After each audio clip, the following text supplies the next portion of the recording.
Okay, I've got a manometer hooked up right here. There's a tap right in the bottom of this solenoid valve, and it's it'll check the manifold pressure. So I'm going to go ahead and fire this up.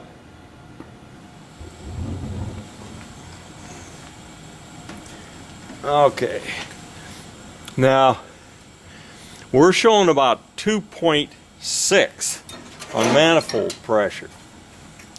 Now, here's the model plate on it, and I want you to find the manifold pressure.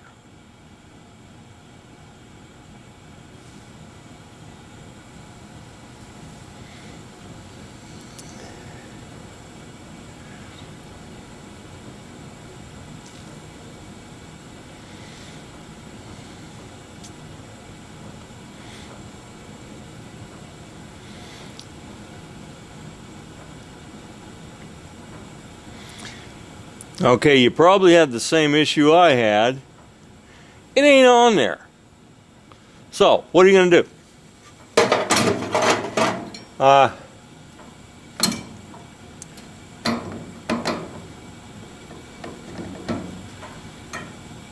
If I've got 2.5, there's nothing on here that shows me what it should be.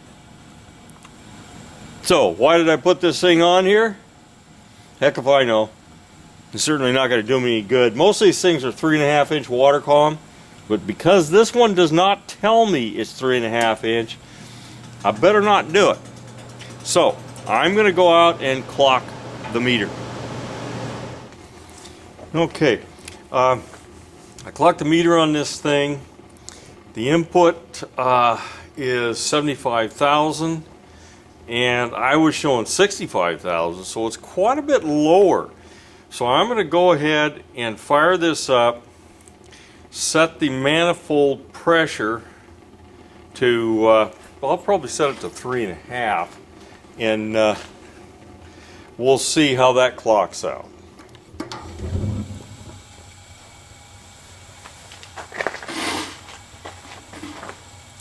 Okay, we're showing 2.65. Turn that thing clockwise.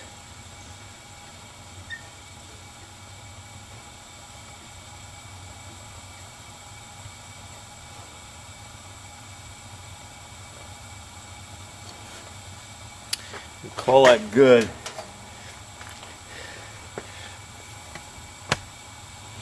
I'm going to put the cap back here on it because sometimes that changes what it reads.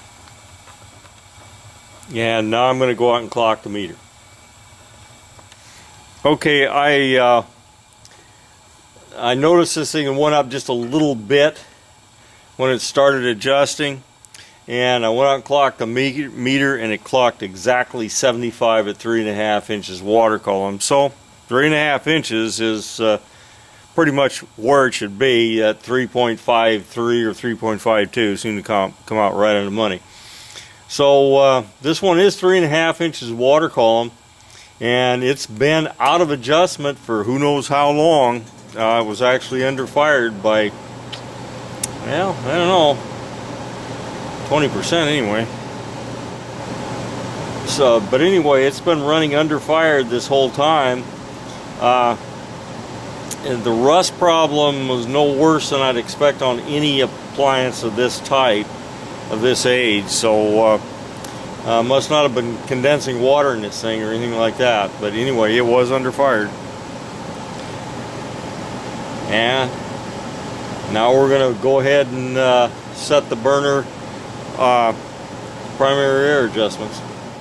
Okay, we're going to light this thing off, check its operation, adjust the burners, and check out the Pilot. Okay, you'll notice the butterflies on these, at least on this one, is closed. You can see the yellow tips there, they're pretty predominant. I'll open up this thing a little bit.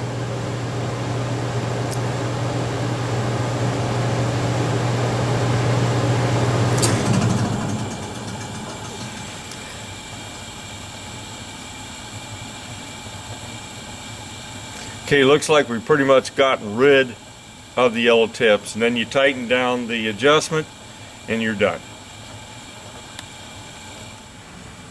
Okay, with our flame burning okay, we're waiting for the fan to come on. When that fan comes on, it should not materially change the burners. Now this is just one last check to make sure that your heat exchanger is okay. So we're waiting on this fan, and as soon as it comes on, we're going to watch that flame closely. There may be a few sparkles go into it or something from dirt when the fan comes on, but there shouldn't be any marked change in the flame.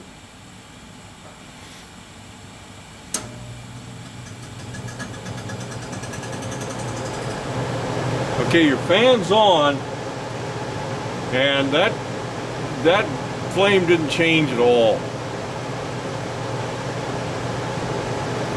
So we're going to consider the heat exchanger in this thing to be okay.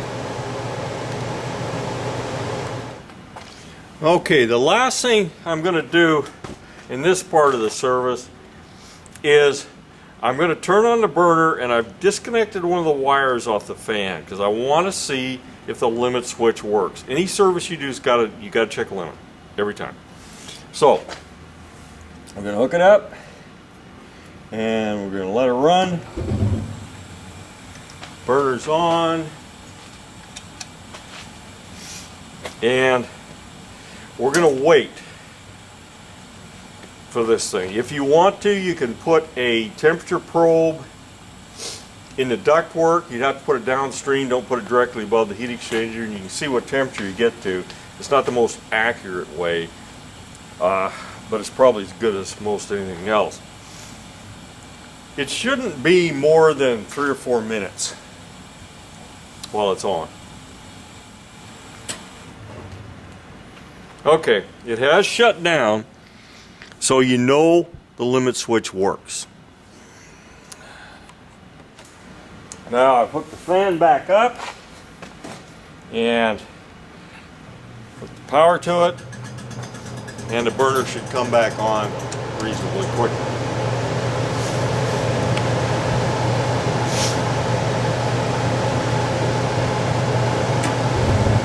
And there she goes. Life is good, everything's working fine. Okay, now we're going to check the Pilot Dropout on this thing. What I'm going to do is I'm going to turn off the valve in this line. There's a little tiny valve up here behind. You can't see it now, but and I'm going to shut that off, and we'll see how long it takes to drop out the Pilot. Okay, it has to take less than 3 minutes to shut it down. So I'm going to turn it off now. I'm going to kill the light so you can see the Pilot.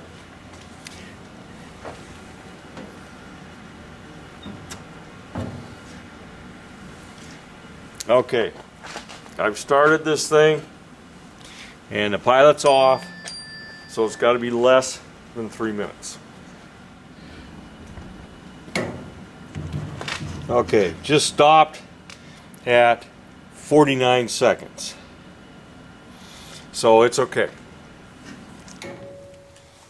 Okay, we've heard it click.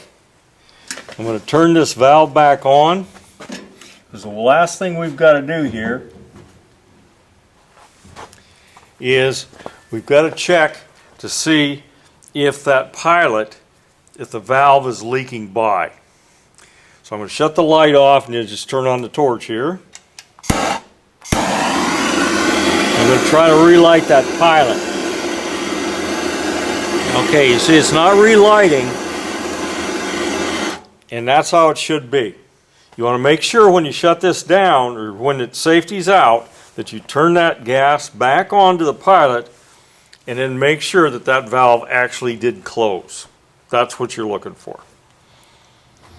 And the last thing we're going to do is we're going to check amp draw of this fan motor. 6.8 was the amp draw that was listed on the motor, so it should not be above the 6.8. The burner's on, And the fan should be coming on here. Okay, our fan motor is started. We're drawing 4 amps and it's rated at 6.8. So we're well within the numbers for the fan motor. And that's pretty much it for the service on this thing. Button it up and you're done.